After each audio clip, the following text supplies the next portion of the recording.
Apakah teman-teman tahu bahwa usia bisa mempengaruhi vonis daripada hakim? Kita kasih tahu.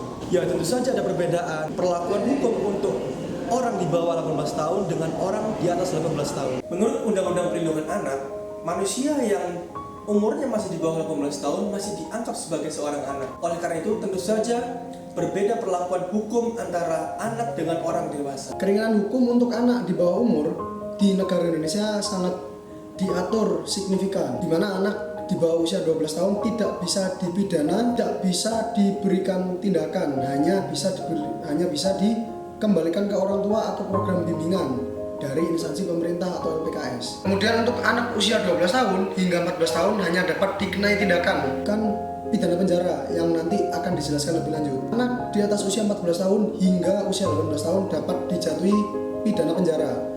Namun, paling lama hanya setengah dari maksimum pidana yang diberlakukan untuk orang dewasa. Bisa ditempatkan di LPKA, Lembaga Pembinaan Khusus Anak, sebagai upaya berdasarkan Undang-Undang Nomor 11 Tahun 2012. Nah, oleh karena itu, anak yang belum berusia 14 tahun hanya dapat dikenai tindakan. Adapun pidana pokok bagi anak terdiri atas pidana peringatan, pidana dengan syarat, pembinaan di luar lembaga, pelayanan masyarakat, pengawasan, pelatihan kerja, pembinaan dalam lembaga, serta yang terakhir penjara. Nah, sementara itu terdapat pidana tambahan terdiri atas perampasan keuntungan yang diperoleh dari tindak pidana, kemudian ada pemenuhan kewajiban adat. Nah, sedangkan tindakan yang dapat dikenakan kepada anak meliputi pengembalian kepada orang tua atau wali, penyerahan kepada seseorang, perawatan di rumah sakit jiwa, perawatan di LPKS, terus kewajiban mengikuti pendidikan formal dan atau pelatihan yang diadakan oleh pemerintahan atau badan swasta, terus ada pencabutan surat izin mengemudi, serta yang terakhir perbaikan akibat tindak pidana. Sistem peradilan pidana anak atau disingkat SPPA, diversi ini wajib diutamakan. Hal tersebut untuk menghindari dan menjatuhkan anak dari proses peradilan yang dapat mempengaruhi tumbuh dan kembang dari anak tersebut. Pertama, tujuan daripada diversi yaitu mencapai perdamaian antara korban dan anak.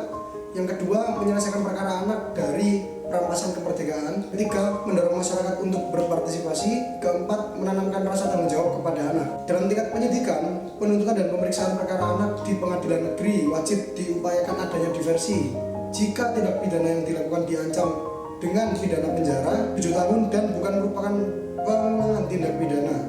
Hasil kesepakatan diversi dapat berbentuk 1. Perdamaian dengan atau ganti kerugian. 2. Penyerahan kembali kepada orang tua atau wali. 3. Keikutsertaan dalam pendidikan atau pelatihan di lembaga pendidikan LPKS paling lama selama 3 bulan. Yang keempat, adanya pelayanan masyarakat. Sekian konten kita kasih tahu dari LFP. Nantikan konten-konten kita kasih tahu selanjutnya yang lebih menarik. Atau kalian bisa langsung hubungi kita di media sosial kita atau langsung bisa konsultasi hukum di kantor kita. Sampai nanti. Terima kasih.